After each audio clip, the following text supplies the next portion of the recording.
What attracted me to the part? I don't know. I always feel like there's a kind of intangible connection that happens between you and a piece of material when you read it for the very first time. So the first time I read something is always the most important time, and I make sure that I can read it in one fell swoop and that I don't have to sort of get up and interrupt the experience. And as soon as I closed it, I knew that it was going to be the next movie that I wanted to make, and I started basically in that same breath. I started to prepare because I knew I would need as long as humanly possible to make this transformation.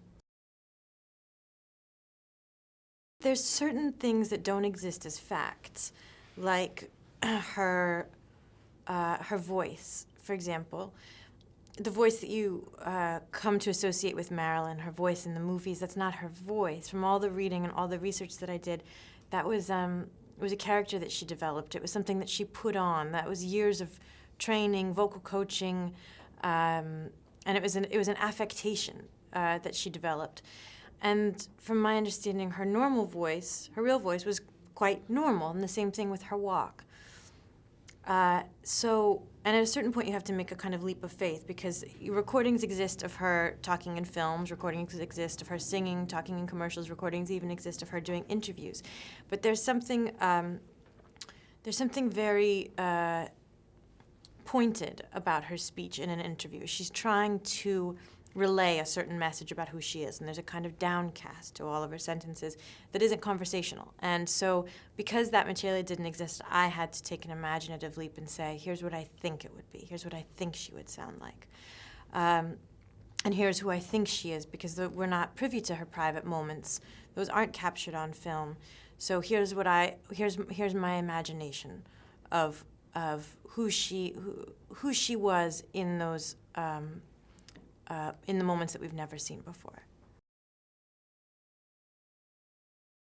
I grew up with a picture of her in my bedroom, hanging over my bed, watching over me, something.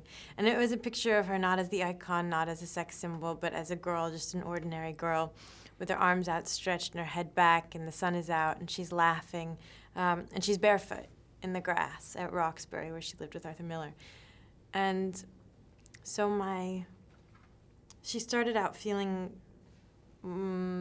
approachable, attainable, and that somehow that connection is what I've had, or when I think of her, that's what I've thought of for the last 15 years or so. So I feel lucky that there didn't feel like a barrier that I had to break down in terms of iconography.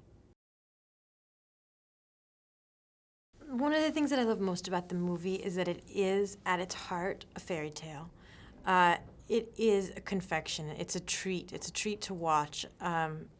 What it isn't is a biopic. It's 6 weeks in her life, 2 months in her life, and that we weren't saddled with having to tell her entire life story. We don't start at the beginning and we don't get to the end.